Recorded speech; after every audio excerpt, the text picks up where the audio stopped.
الحمد لله رب العالمين، والصلاة والسلام على سيد المرسلين محمد النبي الأمي الأمين، وعلى آله الطيبين الطاهرين وأصحابه الغر الميامين. أما بعد، أعوذ بالله من الشيطان الرجيم. إن الله اشترى من المؤمنين أنفسهم وأموالهم بأن لهم الجنة يقاتلون في سبيل الله فيقتلون ويقتلون وعدا عليه حقا في التوراة والإنجيل والقرآن، ومن أوفى بعهده من الله فاستبشروا ببيعكم الذي بايعتم به، وذلك هو الفوز العظيم. صدق الله العظيم.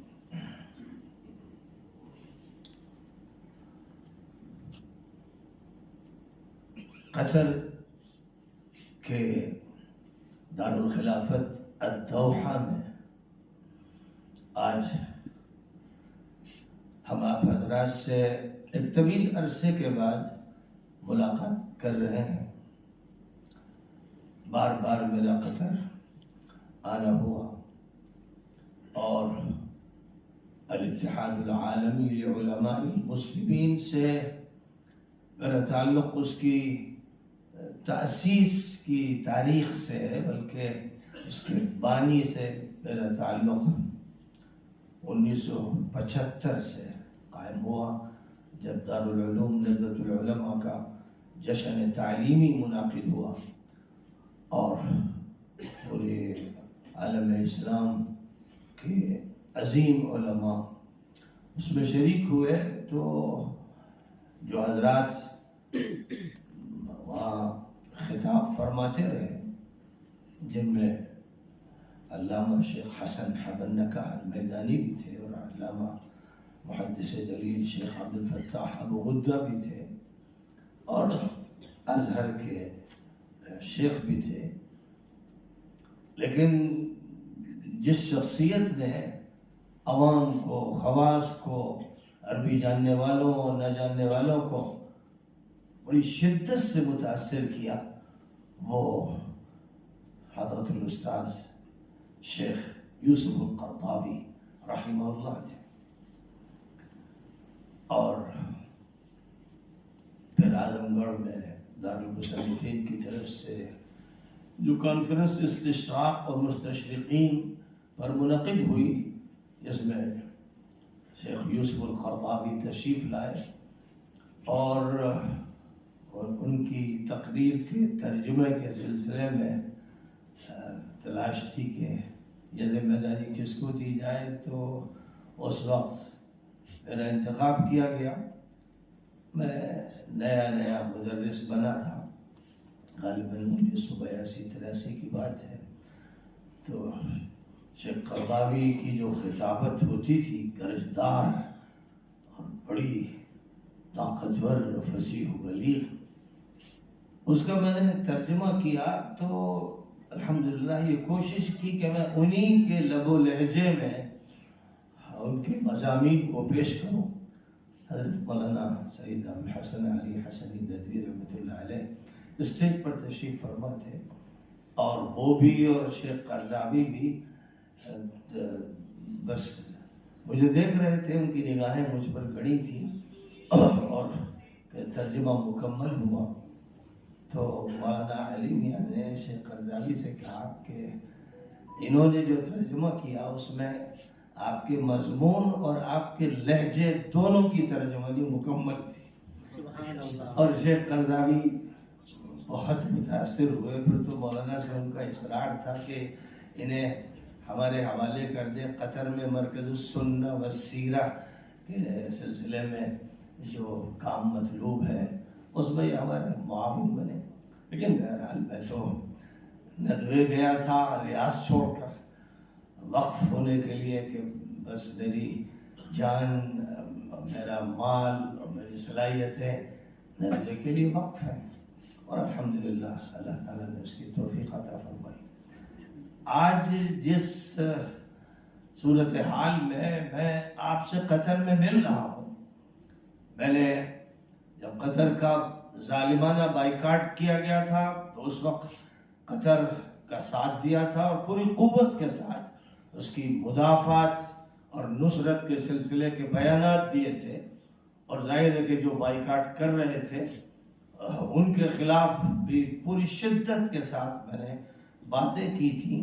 تو ایک محاذ اگر ادھر سے دشمنی کو کھولا گیا تھا تو ہماری طرف سے بھی ان کے خلاف دشمنی کا ایک مضبوط محاذ کھول دیا گیا تھا.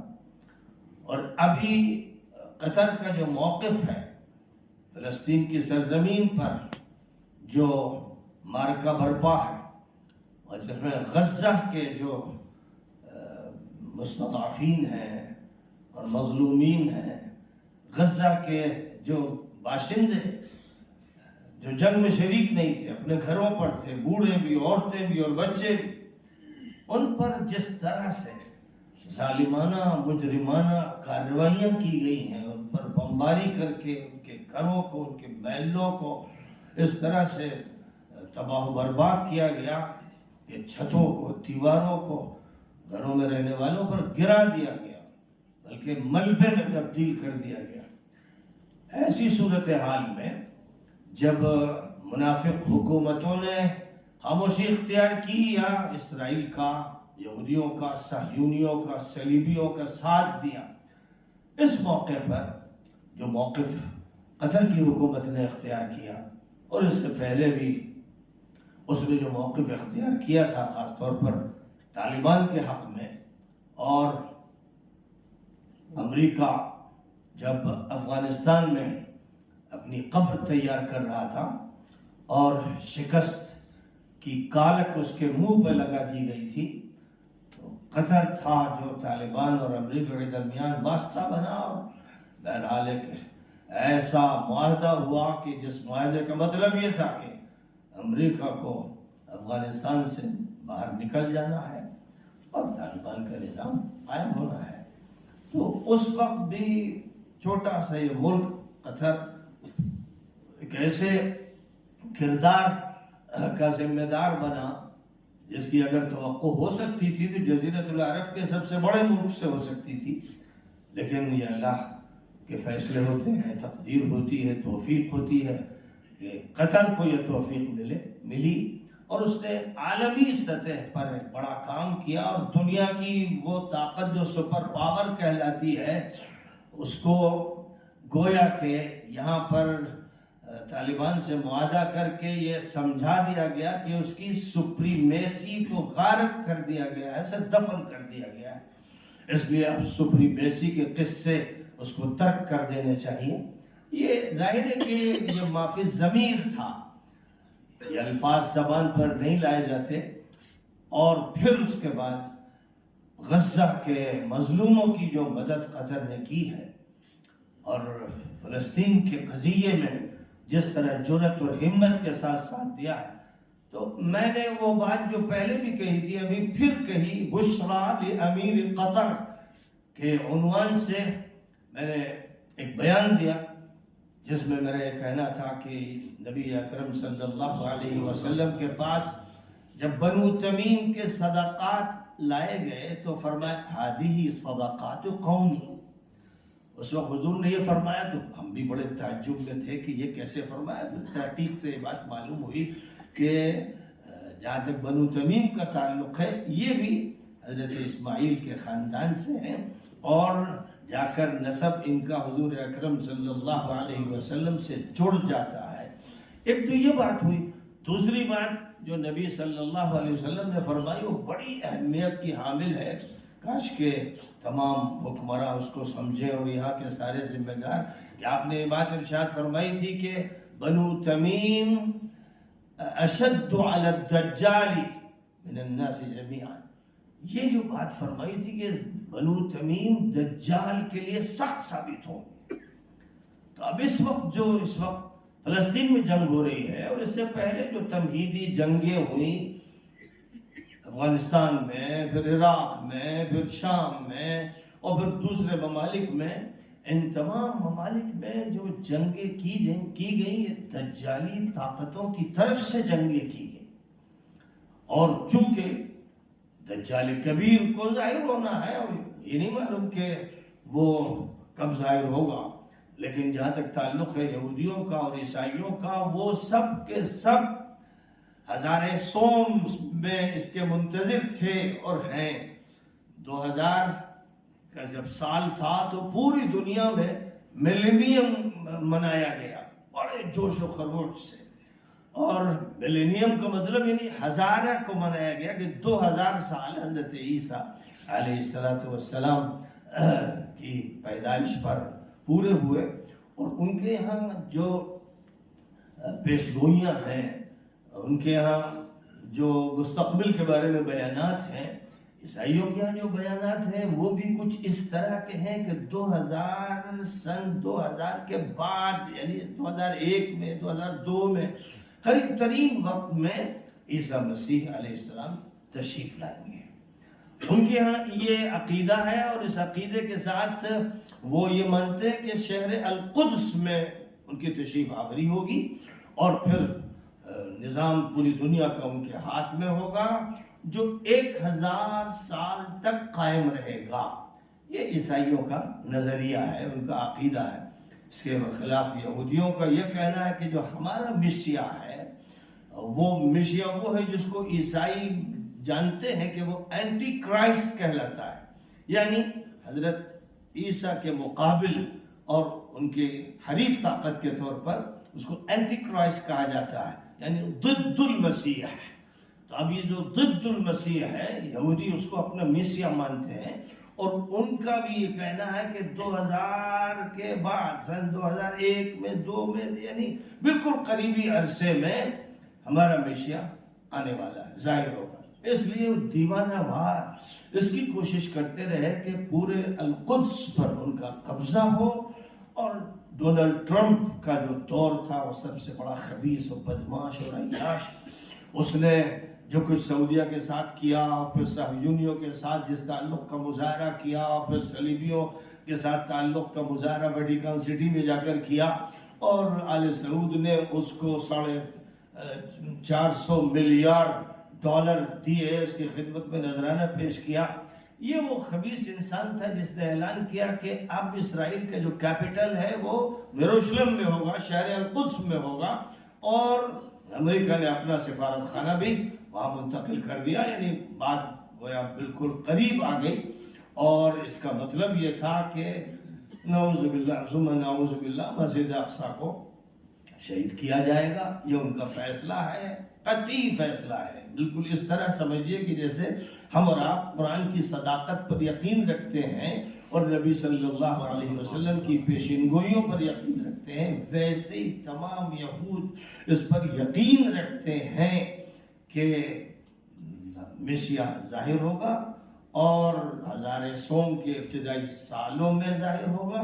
اس لیے ہماری ذمہ داری ہے کہ ہم جلد از جلد اس جگہ کو ہٹائیں، اس جگہ کی عمارت کو ہٹا دیں جہاں پہلے ہیکل سلیمانی تھا، اور ہیکل سلیمانی پھر تعمیر کرے۔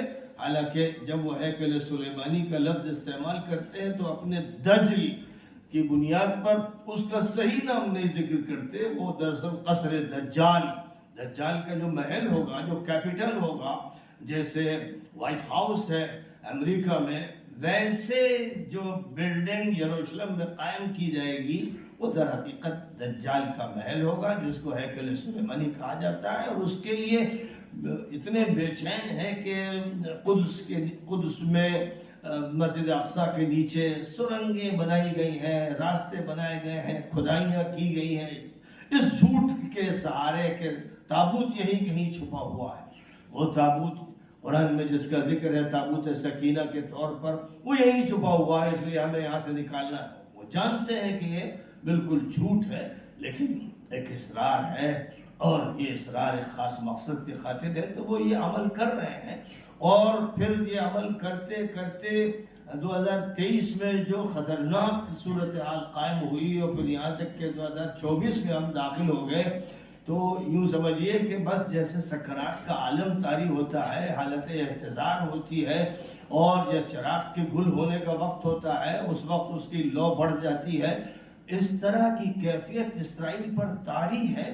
ایک طرف ان کے ہاں یہ پیشین گوئیاں بھی ہیں کہ ان کی 80 سالہ حکومت کا خاتمہ ہو جائے گا، ہر 80 سال پر ان کی حکومت کا خاتمہ ہوتا ہے۔ پوری تاریخ کا جو تجزیہ ہے وہ یہ بتاتا ہے، اور ابھی بھی ان کے ذہن میں جو بات بیٹھی ہوئی ہے، یوں کہہ لیجئے کہ صاحب تحت شعور میں بھی بیٹھی ہے اور فوق شعور میں بھی اس کا ذکر ہوتا ہے، وہ یہ ہے کہ 1948 میں ہماری حکومت قائم ہوئی، اور بس اب وہ دور قریب آ رہا ہے جس میں اس حکومت کا خاتمہ ہوگا، یہ بھی وہ سمجھ رہے ہیں۔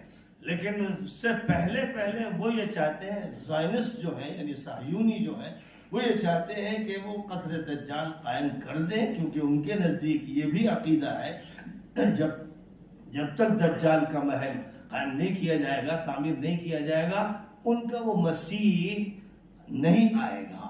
اس کا ظہور اسی وقت ہوگا جب کہ وہ اس تعمیر کو مکمل کر لیں گے۔ عیسائی جو ہیں، خاص طور پر جو اینگلیکن کہلاتے ہیں، جو حقیقت میں عیسائی ہیں اور صہیونی ہیں، یہ دونوں باتیں جن کے اندر جمع ہیں، وہ بھی یہ سمجھتے ہیں کہ اینٹی کرائسٹ آئے گا، اور اینٹی کرائسٹ کے مقابلے کے لیے کرائسٹ آئیں گے۔ عیسیٰ مسیح کا نزول جو ہوگا وہ اسی لیے ہوگا کہ وہ خاتمہ کریں گے دجال کا۔ دجال کا لفظ ان کے یہاں استعمال نہیں ہوتا، لفظ جو استعمال ہوتا ہے وہ بیشیا کا لفظ استعمال ہوتا ہے، اور اس کا مطلب اینٹی کرائسٹ ہوتا ہے۔ تو چونکہ اینگلیکن جو کرسچن ہیں وہ اس بات کو سمجھتے ہیں کہ یہ ہونا ہے، اور جب یہ ہونا ہے تو ہمیں اس راستے کو ہموار کرنا ہے، ہمیں اس کے لیے رکاوٹ نہیں بننا ہے، اور یہودیوں کو موقع فراہم کرنا ہے۔ تو یہ جو زائنزم ہے، اس زائنزم کا جو عیسائیوں کے ساتھ عمل چل رہا ہے، وہ عمل اس طرح کا ہے کہ عیسائی اس زائنسٹ موومنٹ کے پورے ذمہ دار ہیں۔ صہیونی تحریک جو قائم ہوئی ہے وہ امریکہ کی سرپرستی میں اور برطانیہ کی سرپرستی میں قائم ہوئی ہے۔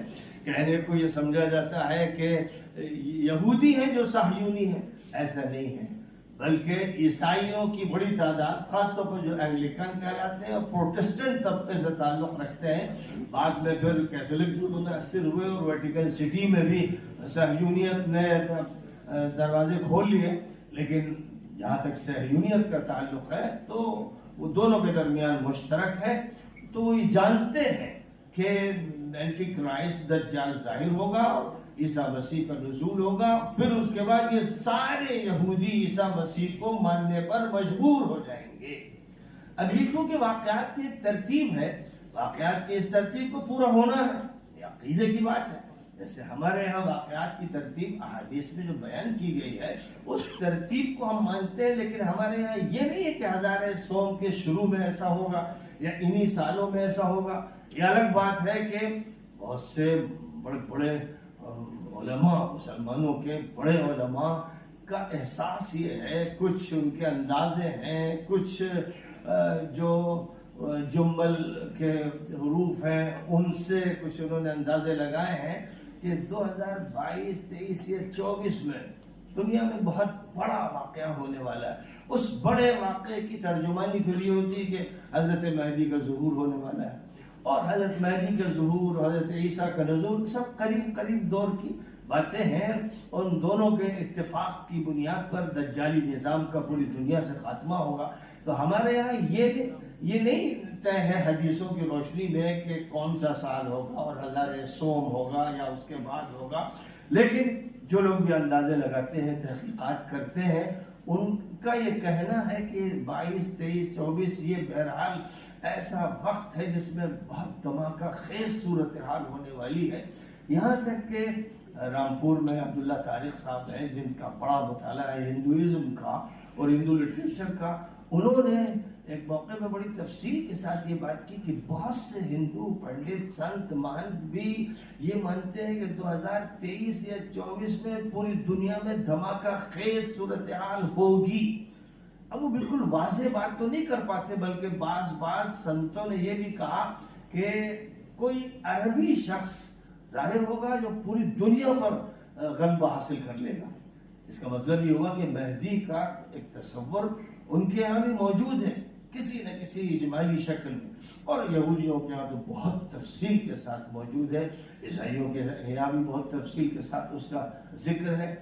تو ابھی کی جو صورتحال ہے اس وقت، جس طرح پورا فلسطین دہک رہا ہے اور شعلے برپا ہے، لگتا ہے کہ زلزلے آ رہے ہیں۔ ابتدا جو اس کی ہوئی ہے ظاہر ہے کہ 7 اکتوبر میں حماس کے اس حملے سے ہوئی ہے، جو بہت غیر متوقع تھا، جس کے بارے میں کوئی نہیں سوچ سکتا تھا۔ اور جو دیگر تنظیمیں ہیں، جہادی تنظیمیں ہیں، جن تنظیموں میں لبنان کی حزب اللہ بھی ہے اور یمن کی انصار اللہ بھی ہے اور ایران بھی ہے، ان کو بھی یہ نہیں معلوم تھا کہ کوئی واقعہ پیش آنے والا ہے، اور وہ بھی 7 اکتوبر کو پیش آنے والا ہے۔ اتنے خفیہ طریقے پر انہوں نے اس کی تیاری کی کہ ایسا اخفا کیا اور کتمان کا وہ طریقہ اختیار کیا کہ اسرائیل سٹ پٹا گیا، باولا ہو گیا۔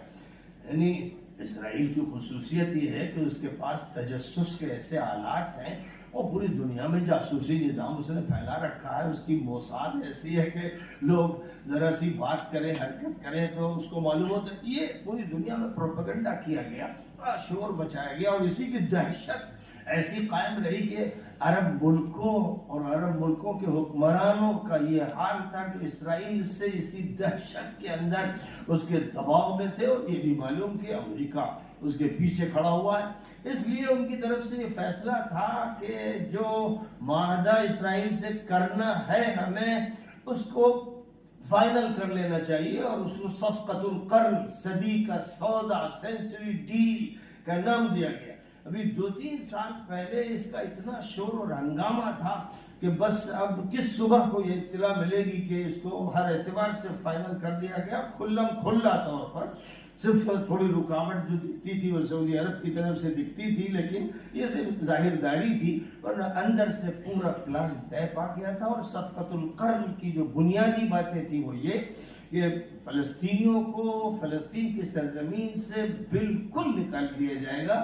جو مغربی پٹی میں لوگ آباد ہیں، الضفہ الغربیہ میں، ان کو اردن میں داخل کر دیا جائے گا۔ اردن ان کے لیے تیار ہو گیا تھا، اندر سے خفیہ تیاری تھی کہ ان کو اردن میں منتقل کر دیا جائے گا۔ اور غزہ کے لوگوں کے بارے میں یہ طے شدہ فیصلہ تھا کہ جزیرہ نما سینا میں ان کو منتقل کر دیا جائے گا۔ مصر سے یہ بات اندر سے طے تھی۔ تو یہ جو معاہدہ تھا اس کے خلاف ظاہر ہے کہ علماء نے گفتگو کی، الاتحاد العالمی کی طرف سے بیانات دیے گئے، بڑے بڑے علماء نے جو آزاد ہیں، حکومتوں کے ماتحت نہیں ہیں، انہوں نے کھل کر اس کے خلاف بات کی۔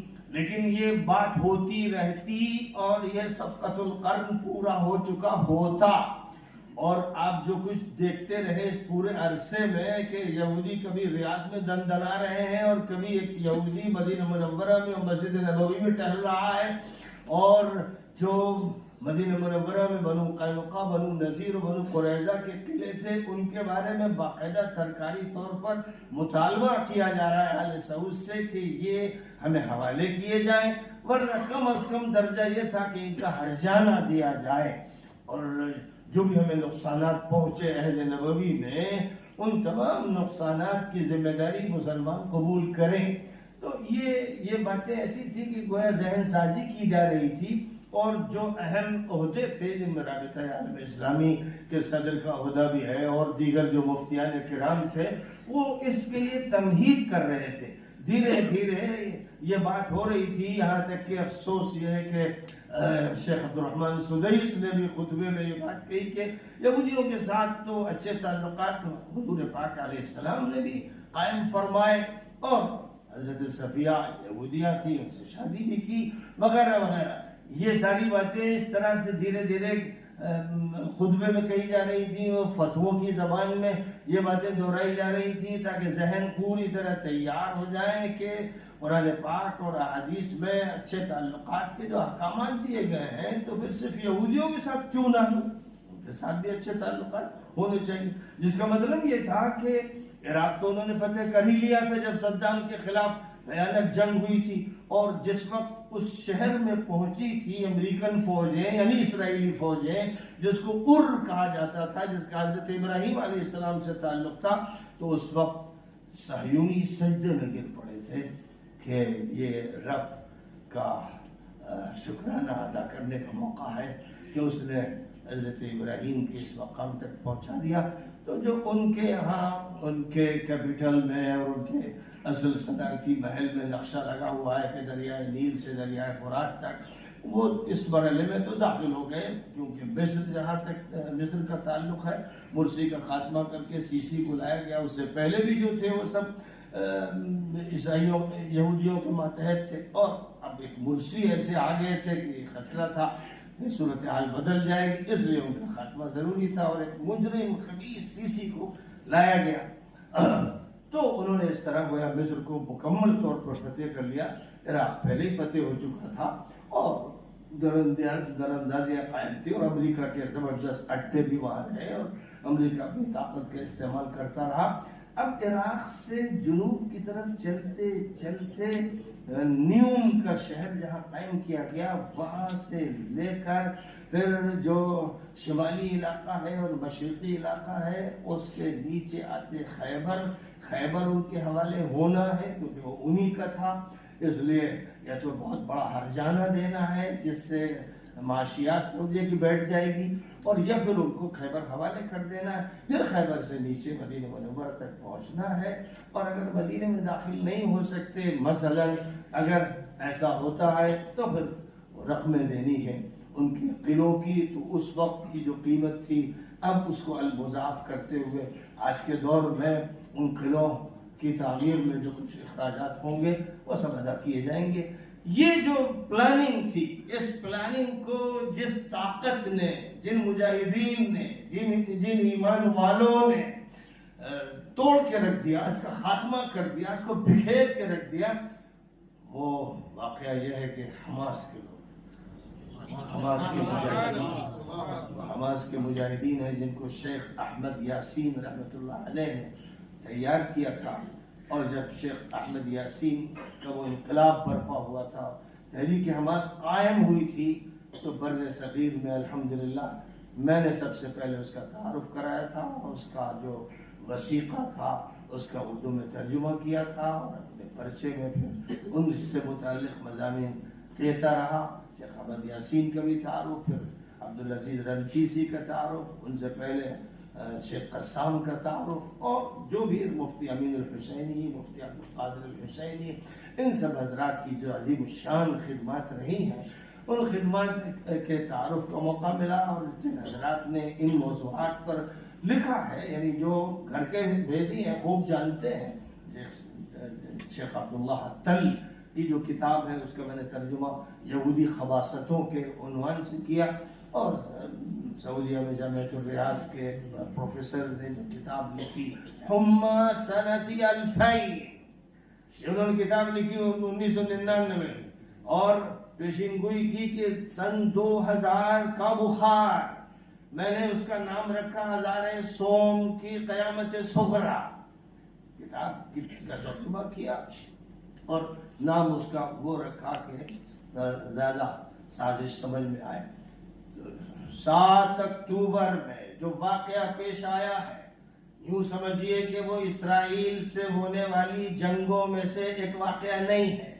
ساتھ اسرائیل کا جو واقعہ ہے جس سے آغاز کیا گیا ہے، جس کی بنیاد پر حماس نے ایک ٹکراؤ مول لیا ہے اور جانیں قربان کرنے کا فیصلہ کیا ہے، اور اس کے لیے وہ تیاری کا مظاہرہ کیا ہے کہ ہمارے شہروں کو، محلوں کو، گھروں کو، سب کو تباہ کر دو، ملبے میں چاہے تبدیل کر دو.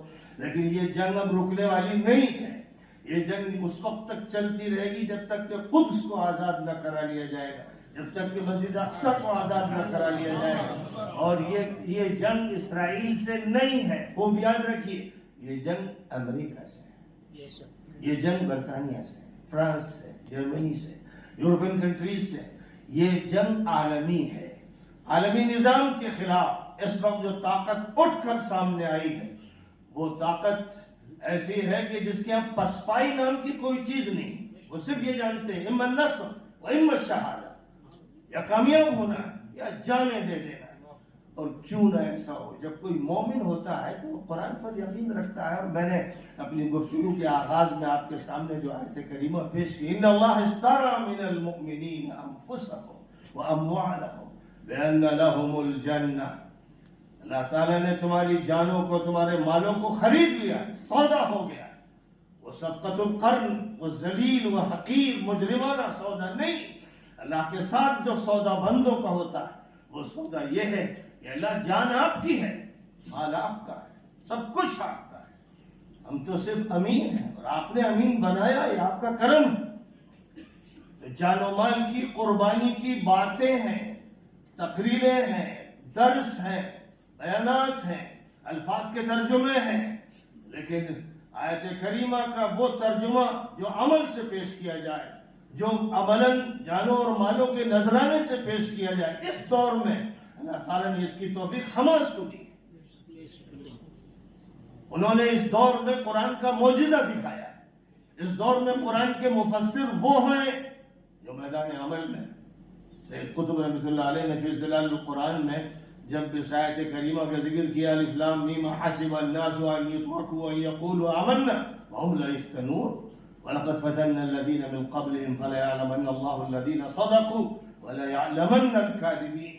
تو اس وقت سید قطب کا جو قلم ہے وہ بےتاب ہو گیا اور انہوں نے کہا کہ قرآن کی وہ تفسیر جو کتابی ہے، لفظ کی جگہ لفظ لکھا جاتا ہے، اس سے یہ آیت نہیں سمجھی جا سکتی.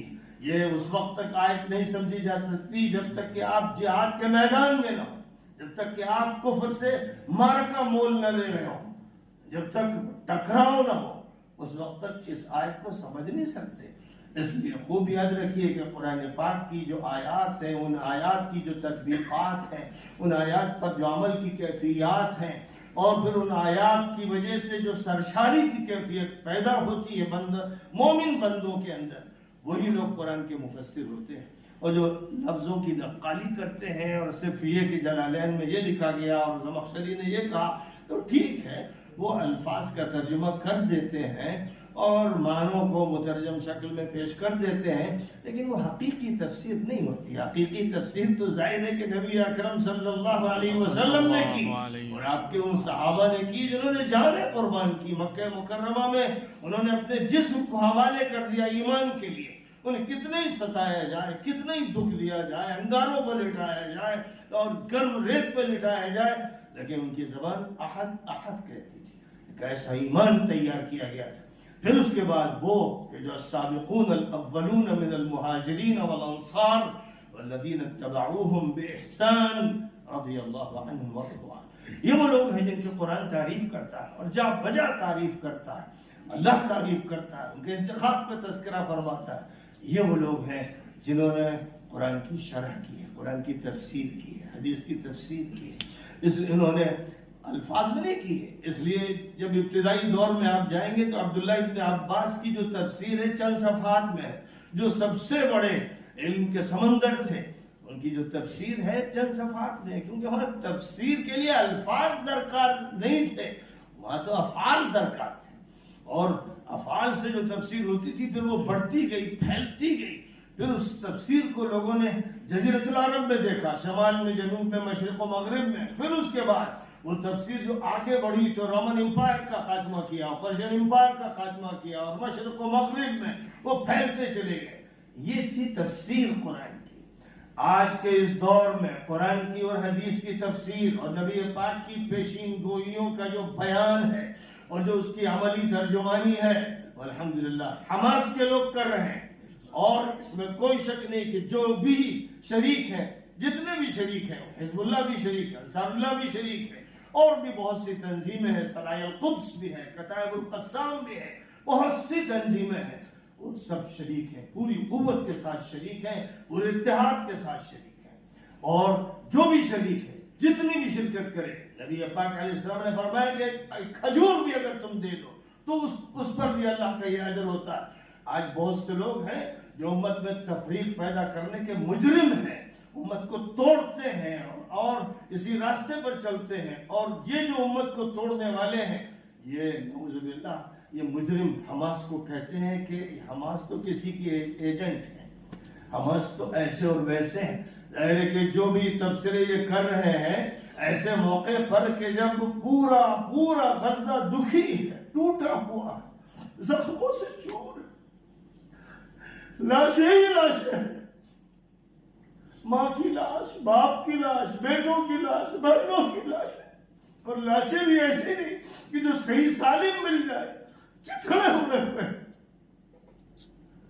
ایسی حالت میں قطر میں رہنے والوں، یہاں کے مزے مت دیکھنا، یہاں کی اونچی بلڈنگیں مت دیکھنا۔ وَلَا تَمُدَّنَّ عَيْنَيْكَ إِلَىٰ مَا مَتَّعْنَا بِهِ أَزْوَاجًا مِّنْهُمْ زَهْرَةَ الْحَيَاةِ الدُّنْيَا لِنَفْتِنَهُمْ فِيهِ۔ یہ جو نبی سے کہا جا رہا تھا، جن کا چھوٹا سا کمرہ تھا، 10 فٹ کا ایک کمرہ تھا چھوٹا سا، چٹائی بچھی رہتی تھی، کوئی مخملی چیز نہیں تھی، کوئی دری بھی نہیں تھی۔ اس کو یاد رکھنا قطر والوں، خلیج والوں، اور پیسے اور دولت کی فکر کرنے والوں، یاد رکھنا قل متاع الدنیا قلیل۔ یہ کہو، اور یہ کہو صرف زبان سے نہیں، دل سے کہو، دماغ سے کہو، دنیا کی پونجی حقیر ہے، اور دنیا کی پونجی حقیر ہے۔ اگر اس کا ثبوت دیکھنا تو غزہ کو دیکھو، الضفہ غربیہ کو دیکھو، اور ٹوٹے ہوئے گھروں کو دیکھو، بکھرے ہوئے سامان کو دیکھو، ملبے کو دیکھو، اور لاشوں کو دیکھو، اور پھر اس پر ان کے فخر کو دیکھو، ان کی ہمت کو دیکھو، ان کے ایمان کو دیکھو۔ اس لیے جو بھی لوگ رہتے ہیں خلیج میں اکثر و بیشتر دنیا دار ہو جاتے ہیں، ان کے دل سیاہ ہو جاتے ہیں، ان کے دماغ میں صرف مال کی فکر رہتی ہے، اور دنیاوی ترقیوں کے چکر میں رہتے ہیں۔ تو اللہ تعالیٰ نے قرآن پاک میں جہاں جہاں بھی یہ فرمایا ہے کہ یاد کرو ان الدار الآخرۃ لہی الحیوان لو کانوا یعلمون، یہاں زندگی نہیں ہے، تم مردہ ہو، زندہ وہ ہیں جن کی لاشیں ہیں۔ ولا تقولوا لمن يقتل في سبيل الله امواتا بل احياء عند ربهم يرزقون فرحين بما آتاهم الله من فضله۔ وہ خوش ہے، جن بچوں کی، بوڑھوں کی، عورتوں کی لاشیں ہیں، وہ جنت کے مزے لوٹ رہے ہیں، ان کی روحیں جنت کے پرندوں میں داخل کر دی گئی، ان کے خون کا ایک قطرہ بہنے سے پہلے اللہ نے ان کو قبولیت کا تاج عطا فرما دیا ہے۔ تم مردہ ہو، تمہاری لاشیں ہیں، تم سڑ رہے ہو، تم کر رہے ہو، تمہاری یہ حیثیت ہے۔ اس کو یاد رکھو، اور اپنے بچوں کو اور اپنے گھر کی عورتوں کو بار بار ان کے مناظر دکھاؤ۔ آج ایمان کی تربیت کے لیے، آج ایمانی جوش کے لیے، آج ایمان کے ذریعے کفر اور باطل و شرک کے مقابلے کے لیے جو طاقت ملی ہے، الحمدللہ فلسطین کی سرزمین سے، وہ نبی پاک علیہ السلام کی اس پیشنگوئی کو پورا کرنے کی تیاری کر رہی ہے، اور الحمدللہ عمل کر رہی ہے کہ لا تزال طائفة من امتی ظاہرین علی الحق لا يضرهم من خذلهم الى قیام الساعة قیل این هم یا رسول اللہ قال ببیت المقدس واکناف بیت المقدس۔ آخری دور میں، اس سے پہلے دوروں میں ٹھیک ہے، انقلاب آتے رہے، تحریکات چلتی رہی، کبھی کہیں کبھی کہیں، ادھر ڈوبے ادھر نکلے۔ آخری دور میں پوری دنیا میں اسلام کی جو مرکزی طاقت ہوگی وہ ہوگی جس کا تعلق القدس سے ہوگا، مسجد اقصی سے ہوگا۔ مکہ مکرمہ کا اپنا مقام ہے، اور مسجد نبوی کا اپنا مقام ہے، وہ مقام ہے، صدیوں تھا، صدیوں رہے گا، لیکن آخری دور میں مرکزی مقام مسجد اقصی ہو۔ اس لیے اپنے گھر والوں کو، عورتوں کو، رشتہ داروں کو، تعلق والوں کو، سب کو غزہ سے جوڑو، حماس سے جوڑو، فلسطین کی سرزمین سے جوڑو، اور اپنے مستقبل کی تعمیر اس روشنی میں کرو۔ یاد رکھو کہ جو تمہارے پاس سے جا رہا ہے وہی آ رہا ہے، اور جو تمہارے پاس ہے وہ مٹ رہا ہے۔ ما عندکم ینفد وما عند اللہ باق۔